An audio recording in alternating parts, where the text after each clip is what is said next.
everybody. Welcome back. We're back here at the closing table with my buddy Ben Hawkins. Ben, how are you today? It's February. Can you believe it?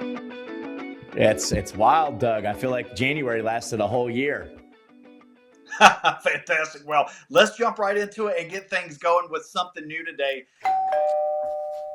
Winter Storm Part 2. We actually got some stuff this past week. How'd you fare in Wilmington? I think you guys got a little more stuff down there than we did here in the Triangle.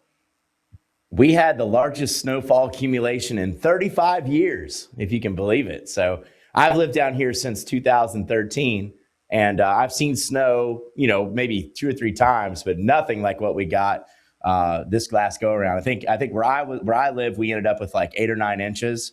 Other areas like Hampstead, which is right up the road from us, a few miles, they got 10.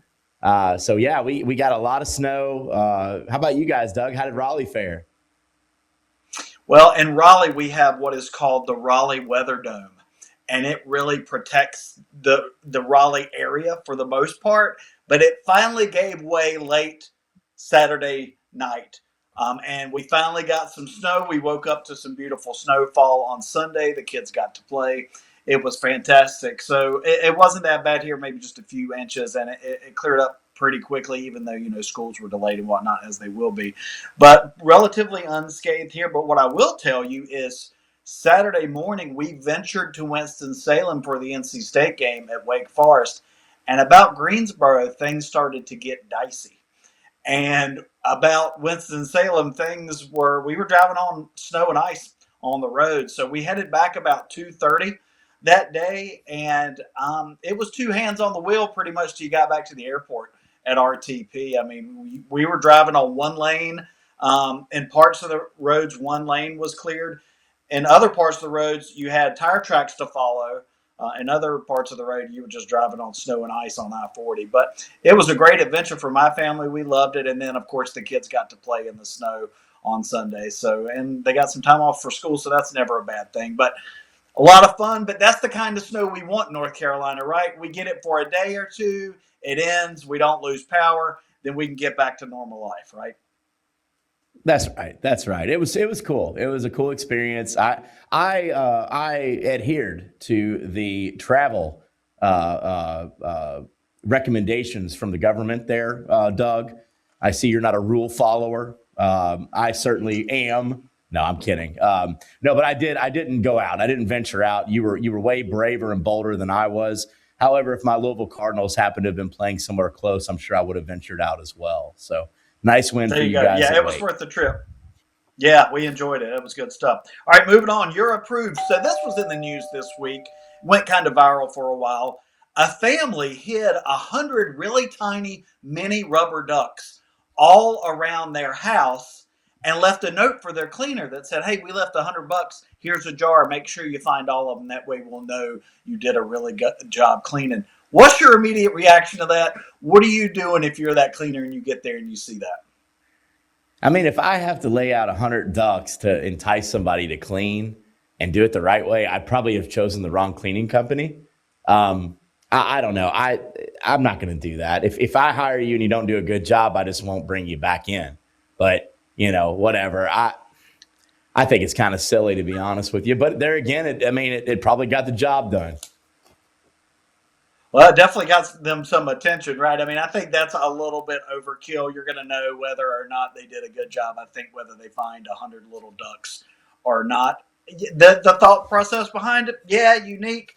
The best way to go about it, no, probably pretty asshole-ish in my opinion. I'd probably give it. I probably would not approve that. Anyways, just try to treat people. Yeah, better. I do. That went through underwriting. Got the denial stamp. Send it back. Sorry, not approved. All right, let's move on Suspended. to number 3, on the hunt. On the hunt. We're on the hunt for some real all-star Pro Bowl football. Did you happen to catch the Pro Bowl? I caught about as much of the Pro Bowl as I did the Grammy Awards, which is 0. So I have zero interest in flag football. I have zero interest in the Pro Bowl at this point. It's a joke. I mean, no offense, I'm not throwing Shadur Sanders under the bus, but how that guy made a Pro Bowl as an alternate even is absolutely asinine. It just goes to show how big of a joke it really is. I didn't watch 2 seconds of it. First of all, Browns having two quarterbacks on the Pro Bowl. Give me a break, because Flacco made it too. But Yeah, but the he's a other thing Bengal. was, Hold on, he's technically a I'm Bengal though, sorry. Doug. I I'm mean, sorry. I'm sorry. Burrow and Flacco both made it, so there were two Bengals. Come on, two quarterbacks from the same team. That just says nobody is interested in being present for that, and that's really the sad thing. Okay, the flag football aspect of it, they're trying to prevent people from getting hurt and still make it entertaining. I can get that. That can still be fun to watch, because what's going to happen? It's going to be all about offense, anyways, which is all any All-Star game has really been, at least NBA and right. NFL for the last 20 years or whatever. And that's fun because that's exciting. But to take away the competition part of it, where it actually means something, you go back to MLB and even the old NBA days back in the 80s and 90s. These guys were playing for pride. They all had chips on their shoulders. They said, I want to be better than you at this. And now it's just kind of a glorified let's get together, which I think is kind of sad because, I remember growing up seeing all the guys wear their own team uniforms. Like, I was so glad that Major League Baseball brought that back this past year, where they're wearing their actual uniforms now instead of these American League uniforms and these National League. I mean, that's like nostalgia, man. I thought that was so great. Maybe the NFL and the NBA will get back to something like that one day. Yeah, I until they do, I have zero interest in watching it. Period. Yeah, that's not that exciting. All right, let's move it on to what's going on with real estate a little bit, locking in things in the real estate market. Where do you see inventory headed? I saw a statistic just yesterday, two statistics actually. 62% of homes last year sold for less than list price. So almost 2/3 of homes sold for less than list price. And there were 50% more sellers than buyers over the last couple of months. What that says to me is, we are really in a buyer's market, rates notwithstanding. We are in a buyer's market. I think we're going to continue to stay in a buyer's market unless something really crazy happens with the Fed in the next couple of months and they do something to drop those interest rates. What do you think? What are you seeing on your end? I mean, I think those are great. That's great information. First of all, Doug, that you just provided us. I love stats like that, and it really gives a gauge. I mean, the numbers don't lie. It tells you where the market's going and what it's doing. Interest rates are as low as they've been in 3 years. So, I mean, when we talk about interest rates, are they still higher than where people would like for them to be? I'm sure they are, but they're in a whole lot better place. So when you talk about a buyer's market, I certainly think that it is. I mean, the numbers prove it. You don't have to take my word for it or your word for it. Just look at the stats. I mean, it definitely is. And I think we're positioned for a very good 2026 in home buying, in real estate. I also believe, and I've said this on this show ad nauseum, that when they make the change at the Fed chair and we get somebody in here who is administration friendly, you're going to see a lot of activity as far as driving interest rates down on a federal level. And that is going to end up trickling down to the mortgage, the mortgage side of things. So I'm very excited. I think it's definitely a buyer's market right now. There's a lot of listings out there. And I think average days on market right now, correct me if I'm wrong, Doug, but I think it's around 60 days, average days on market. So, it's get out there and find the house. And we got you covered over here, Doug, with the real estate side, me with the mortgage. We do. That's a great segue into our due diligence. So a name was floated for the new Fed chair. Being the finance guy, have you looked too much into this? What are your thoughts on our initial reactions to the name that was put forward for the Fed chair by the president? At this point, as long as that person's name isn't Jerome Powell, I'm okay with it. There's absolutely no reason why they didn't do a rate cut last week. There's absolutely no reason why they're being statuesque, if you will, in their want and need to drive interest rates down further. If you Google the highest interest rates in the world from developed countries, we sit at number 5, and we're the leading economic driver in the world. And how in the world that we are at number 5 in the highest interest rates is criminal. It's ridiculous. We're still stuck in this COVID mode. Post-COVID, where they drove all the rates up and all that kind of thing to try to curb inflation. Well, guess what? Tariffs are working. Inflation is on its way down. Diesel fuel is still $3.90 a gallon. Until that changes and diesel fuel gets around $2 a gallon or $2.50 even, prices of items and goods are going to be up. Therefore, inflation is what they can call that. I think we're going to get the gentleman that they've reported being put in. I did some research. I like to let actions speak louder than words, so I can read up on the bio and all that stuff, and that's great. But I want to see what they do, and I think that we're going to have an administration-friendly Fed chairman coming in soon. I think that's really going to be helpful. What would you say the chances are, or the likelihood are, of the Feds making a rate cut before the chair changes hands? I don't think it looks good. I think Jerome Powell's digging his heels in. I think if he's going to do it, he should have done it last week. So he doesn't make sense. He is too late, Powell. He did set up Kamala Harris right before the election with lowering rates for absolutely no reason. He was fine doing it then right before the election. Why? But now all of a sudden we have positive economic data, and all the data would show that they need to be lowered, and he's not doing it. I mean, I find it very hard to believe when it's that black and white that he's not compromised politically and is making decisions that aren't in the best interest of America. So that's my thought on it. You know, I don't see how you can really legitimately argue with that point. Everything points to that. It is clearly political, and it's a shame too, because it's hurting Main Street America. It's hurting real people, and it's a shame because, like you said, I think that most people agree the data is pretty clear, and it would be the right thing to do. So we'll see, and hopefully with the change, we can get there sooner than later. Let's move on to Fix This, one of our favorite topics. We love to complain. We're two grumpy old men. Speaking of grumpy old men, have you ever seen that movie? Oh yeah. It's been years, but yeah. Jack Lemmon and Walter Matthau. Yeah, great movie. Oh, yeah. Fantastic. All right. Sorry for the segue, but Fix This, man. Let's talk about getting through TSA. Now, there have been some regulations lifted lately. Airports around the world are getting a little bit lighter on. I believe I've read that they've increased the volume of liquids that you can carry. A lot of places you don't even have to take your shoes or your belt off anymore. Some places you don't even have to take your laptop out of your bag. What else can we do to get people through the airport quicker? Because especially when you've got delays and stuff like this, it's just a nightmare. What's your Fix This? Because you're the fixer. I mean, honestly, I don't mind TSA being thorough. I don't. I mean, if I want to get on that plane and know that the person sitting next to me doesn't have an object that could cause harm to me and the other passengers on the plane. So I'm okay with security checkpoints. I'm okay with making sure that things are in line. I, unlike a lot of folks in our country, haven't forgotten about 9/11. And I don't mind the additional security and having things nice and tight. The worst TSA that I've been to in the country has been Atlanta.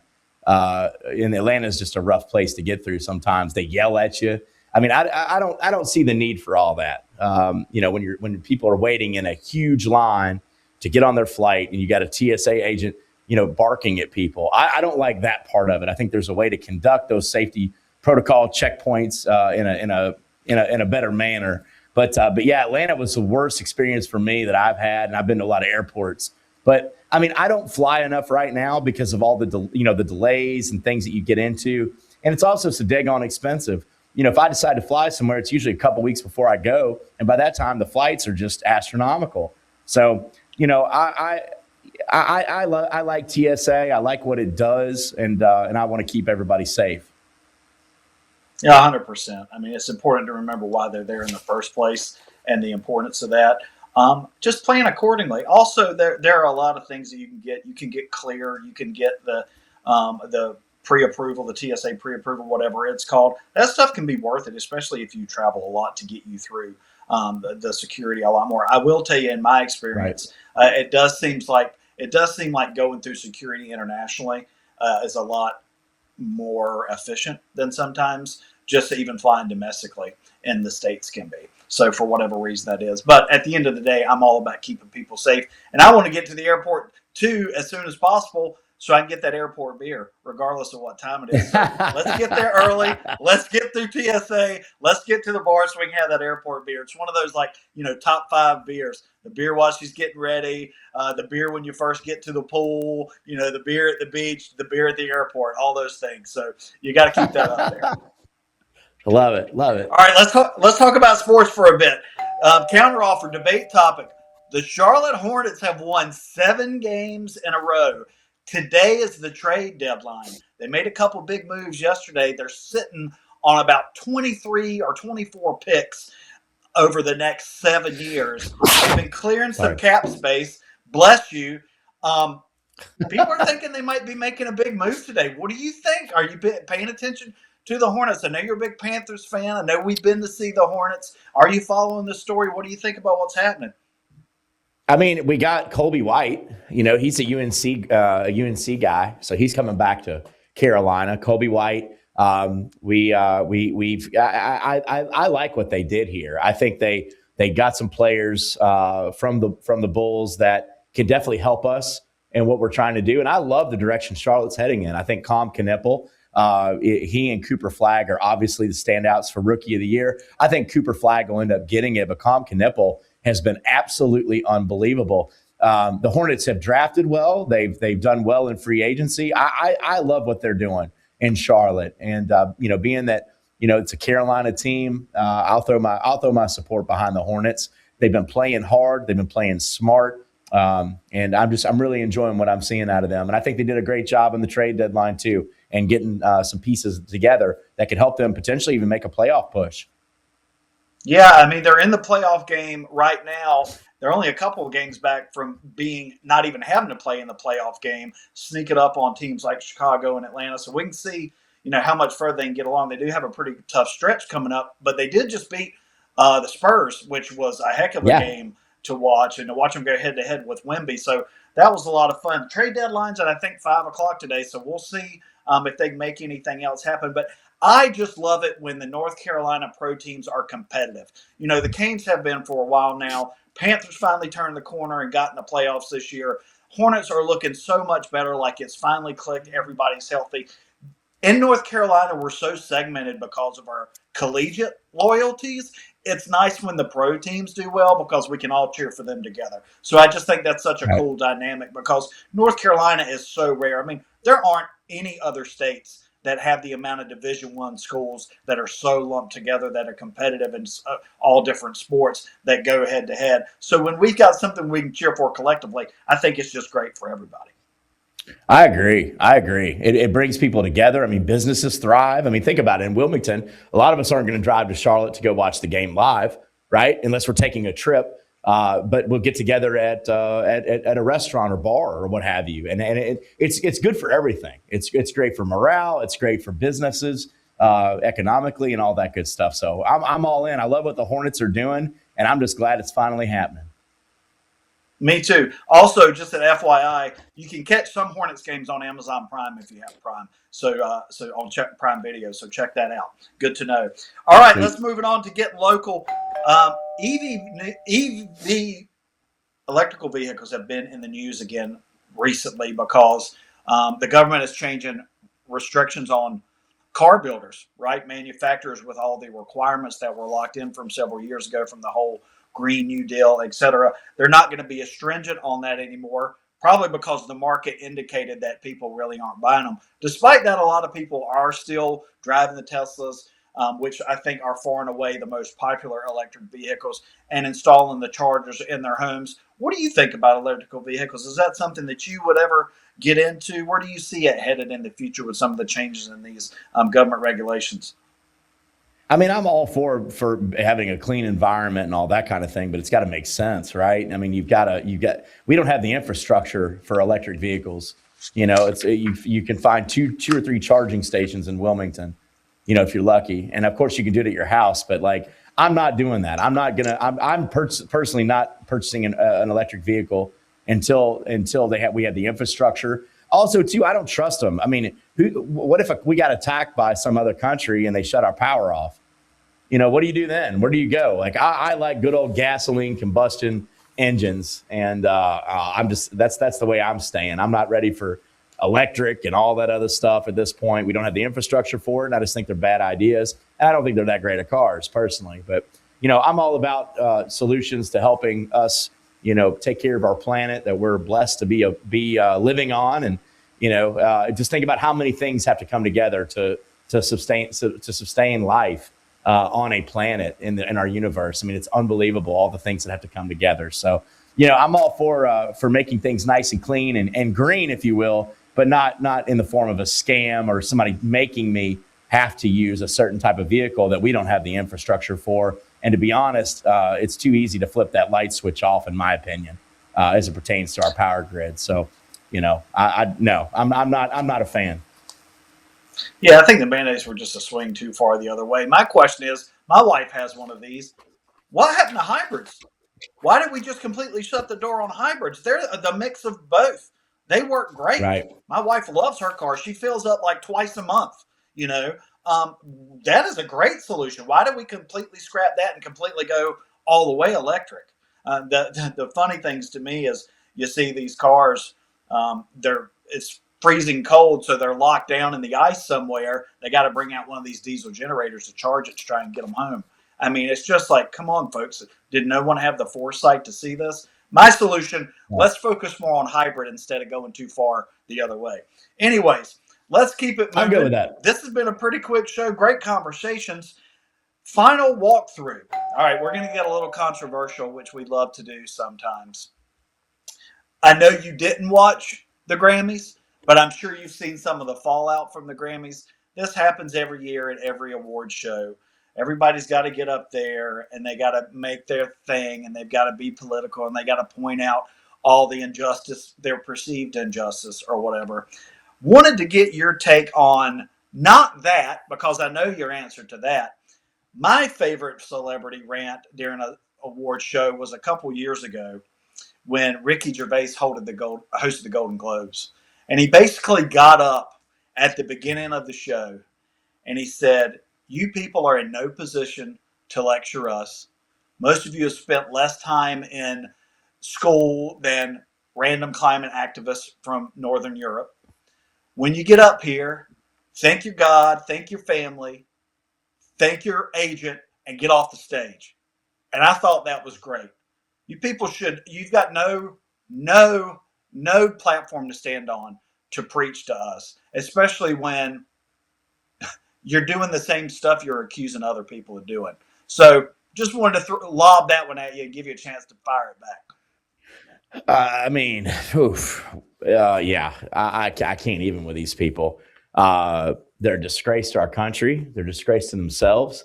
I saw nothing but garbage off the clips that I was unfortunately able to witness from the Grammys. And I won't watch those award shows. I could care less. I don't care what they have to say. They mean nothing to me. They're overblown. They're called celebrities and all this stuff. What have you done? What have you done? Yes, you made music that you sang a song somebody else wrote, most likely, and you're going to go up there and tell us, we're on stolen land, and they kept saying "fuck ICE" and all this stuff. I'm not into that. I'm not into any of that stuff. First of all, ICE wouldn't even be in the places that they're in if it wasn't for the wide open border for 4 years that we had under the Biden administration. That's a fact. So if you don't like ICE, don't keep your borders open when you gain power. All right. Because now we have to go in and spend millions, hundreds of millions of dollars in taxpayer money to remove these folks and try to keep our ICE agents safe. I think it's a disgrace. How dare these people get up there and lecture us? I don't know who you are. I could care less. You have a platform because you sang into a microphone. Congratulations. What qualifying factors does that have for you to get up there and preach to us? And I'll tell you something, the chickens are coming home to roost. Hollywood is a mess right now. They haven't made a good movie in years. Movie theaters are going to be going out of business. The streaming stuff that they're putting on Netflix and everything else is all garbage. You got pronouns in He-Man movies. You've got transgender everywhere. You've got transgender everywhere for everybody. Sex changes for kids. all this stuff. I'm not putting up with it, and I'm certainly not going to listen to it. I don't idolize these people. I don't care about these people, and they need to shut up and go away. They really do. They're a disgrace. There is such a mess of mental illness, pedophilia, all of that running rampant in Hollywood, and they're going to lecture the everyday people in our country about morality. You people don't know what morality is. So, it's all trendy and hip to say, get up there like Billy, whoever she is, Eilish, English. I could care less who she is. I'll never listen to her stuff anyway. But, I just want to say F-ice. What? Do you accept your award? Go sit down and be done with your night. Like, nobody cares about what you're saying except the other idiots that are sitting in the room with you. That's why the ratings for these awards show are at 0. They're horrible. That's why Hollywood has ruined itself. They're horrible. I'm done with it. So you got me started on this. I'm going to have to end it with that. I think they're a disgrace and they make me sick. Well, everybody's entitled to their opinion, but maybe a time and place for it, folks. Just have a little bit more respect for half the country. It's just so unnecessary. It's just virtue signaling. And it's most of the time, it's just an echo chamber to make everybody else feel better about their own stance. Well, anyways, let's move on. Doug, real quick. They're trying to be edgy and cutting edge and all this stuff. Like, oh, I said F-ice. I'm a protester. I'm this, I'm that. No, you're not. You're an idiot. You're an idiot on a stage. Go sit down, be quiet. Everybody's had enough of you. If people would get smart in the record industry in Hollywood, they would start to tell folks, listen, it is not in our best interest monetarily, financially, to sit there and present all of our ideas and agendas. It might be best if we sit it out for a while. Okay? Because Americans are sick of it. We're not going to watch their movies. I mean, look at it. Melania, this documentary that I don't even care to see, is the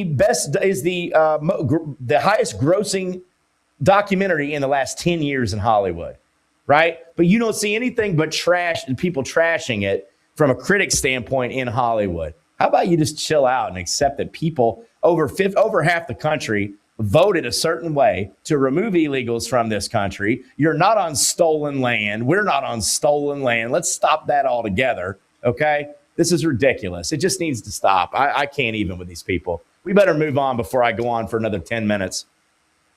Well, I want to end it with a quote from, quote unquote, from Michael Jordan. And, in the 80s and 90s when he became really popular, people wanted him to speak out. And basically, I love his response. He said, well, Republicans buy shoes too. I mean, not everybody. And it's no grand gesture that you're making. You're just making yourself look like an idiot because it's not well thought out. There's no good reason behind it. And people on both sides stand up and say the wrong things all the time too. More people should just shut up. Just shut up, especially in the right place at the right time. Anyways, Let's move on to closing time. Spring's going to be here before you know it. Mr. Groundhog just said this week we're going to have a couple more weeks of winter, it looks like. Still pretty gray out here right now. But before you know it, I mean, we're basically a month away from March Madness, if you can believe it. We've got a good 4 weeks left, and then we're going to be ACC tournament, conference tournaments wrapping up into March Madness, which is my favorite sport time of the year. That Thursday, Friday, Saturday, Sunday, the first weekend of the tournament. I look more forward to that than any other sporting event all year long. What are you looking forward to coming this spring? I'm warmer temperatures, warmer weather, boat days, the whole gamut. I'm over winter. But I love March Madness. It's a great time of year. I'm not happy with the direction my Louisville Cardinals are heading right now. I think if we get in the tournament, we could be bounced out very quickly at this point. But I do see some teams starting to separate themselves from the rest of the pack as far as being viable contenders. So yeah, I'm ready for spring. Bring it on. It's a great home buying season too. And I want to say one thing too, real quick, Doug. I go in on my opinion about the Grammys and that kind of thing. I do loans for Democrats, Republicans, everybody. I don't care where you stand and what side of the fence you're on. I don't. But I don't want it in my living room every single time I turn on the TV. And that's my problem with it. So anyway, but I'm ready for spring, ready for March Madness. ready for some major real estate moves this year, and let's get it going. Let's get it going, man. Well, hey, this has been the closing table. We're closed, signed, sealed, and delivered. Ben, it's been great, brother. I look forward to seeing you next week. And everybody out there, thanks for following along. Thanks for watching. Please like, subscribe, share. And hey, make a comment if you'd like us to cover a certain topic, or if you've got something you'd love to hear our opinion on, send it our way, because if there's anything we got, it is an opinion. We'd love to share it with you. Ben, I'll see you next time. Sounds good, brother. Y'all take care out there.